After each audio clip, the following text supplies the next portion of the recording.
What's going on, guys? So I have some Jaguar news for you guys. I'm very late on this, but bear with me. I've been pretty busy with work and life the last couple of days, but I did find a spare moment to come out with this one. And I wanted to discuss both of the things that happened because they are, I guess, kind of big. First of all, the Jaguars traded for another offensive lineman. They traded with the Packers for offensive lineman Cole Van Lanen. The Jaguars traded a seventh round pick for him. Now, a little bit of info about this guy. The Packers drafted him in the 2021 NFL draft in the sixth round. He's played one regular season game, and over the preseason, he's played 65 snaps at left guard and six at right tackle. He's graded very well over the preseason, actually the highest graded lineman for the Packers. And, I was kind of wondering, like, why did the Packers trade him?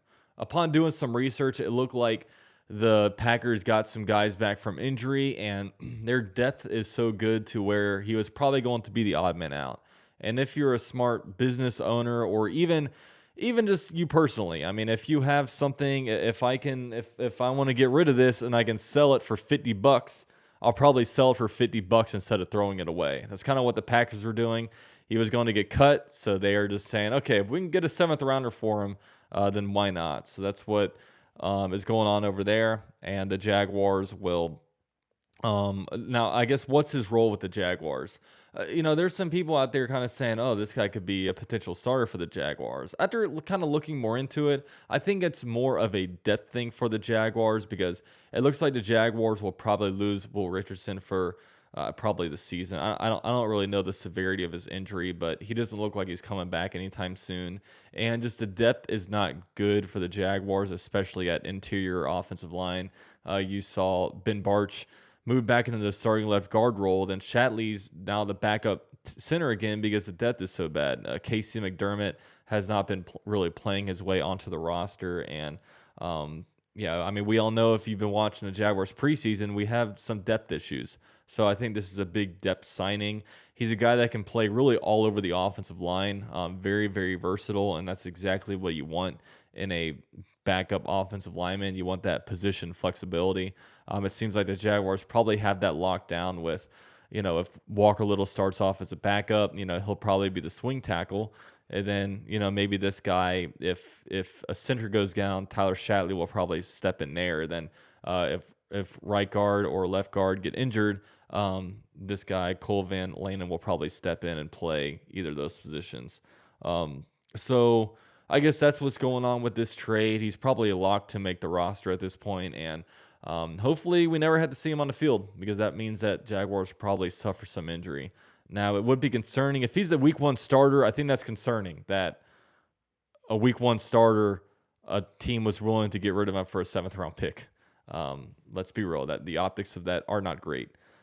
So moving on to the next bit of news, the Jaguars cut Ryan Santoso after he went 3 for 6 in the preseason, and he also went 2 for 4 in the last game, including a game-winning kick that he missed terribly. Just, if you're a kicker, it's a simple data position where you got to make your kicks. If you don't make your kicks, you're out of there. It's not a subjective position. It's a position where it's very easy to grade. Look, there's the uprights. Make them in the middle. And if you can't do that, some of these guys just don't have the mental fortitude for it.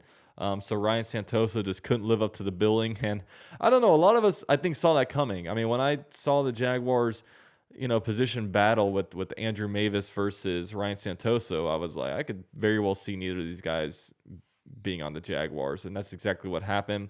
So the Jaguars signed James McCourt off of the waivers from the Los Angeles Chargers. He doesn't have any NFL stats in the 2021 season for Illinois.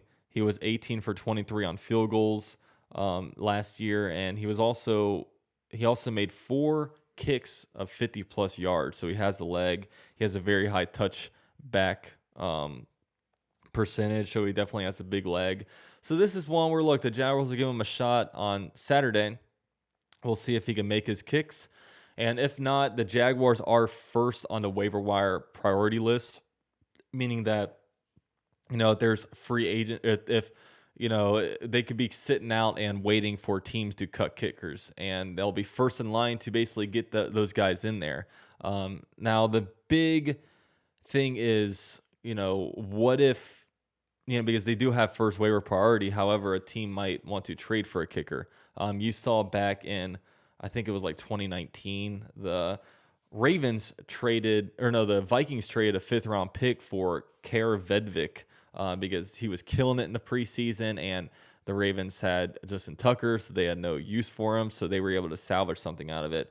I would steer away from doing this because, man, like, kicker is such a mental position, and sometimes guys they're completely different players from one uniform to another uniform, because they did that trade and he turned out to be terrible. I mean, he didn't last through the season. And a lot of times whenever you make a big investment in a kicker, they don't do very good. I mean, you saw when the Buccaneers drafted Aguayo in the 2nd round, he could not live up to the draft pick. I mean, he was terrible. You even see like some players, you see Josh Lambo was great in a Jaguars uniform, was not good in a Chargers uniform. Jason Myers was not great in a Jaguars uniform, but he's a Pro Bowler with the Seahawks and the Jets. It's just, these guys, when they switch uniforms, sometimes they just turn into completely different players.